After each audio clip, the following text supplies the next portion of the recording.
Yung journey natin ngayon na makapag-breed efficiently at makapag-commercial, makabenta tayo ng mga stags next year, especially itong mga early bird. Yan, bantayan mo sila, huwag mo kakainin. So yung mga crosses natin ito. So yung tukong na anak ng multiple winner natin na alimbuyugin, yung bulik na original ni Tito Jess, ito lambi, bagong addition to roundhead. Tapos itong i-detect pa natin kung ano yung cross ni George.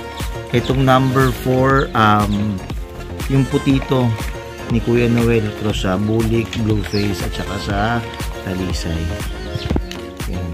Sana palagi tayo next year. Go. King tayo para sigurado na yung mga manok natin, alam natin yung process of kagaya niyan. May cut siya sa sa right out, may cut. Meron din tayo mga markings na left nose yung sa bulik natin.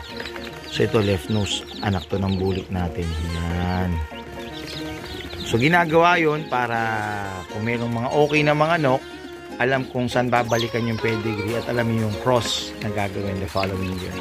So, samahan niyo tayo sa pag-breed ng mga to. Yun nga lang, may isa tayong reject pero hindi natin siya papatayin. Kawawa eh. Si Epialtis na lang to sa 300. Na to, dadali na natin to ng Batangas. So, sinisecure natin sila ng ganito sa bahay. Yan, kasi dati before nakainan na tayo ng daga. Yan. Medyo crowded pero manageable pa naman to. So may ad libitum na pagkain, ibig sabihin tuloy-tuloy yung pagkain niya. Bakunahan natin to bukas, tapos after sa weekend babakunahan ulit natin ng isa. Para pagdating sa Batangas may B1 na sila at saka Lasota.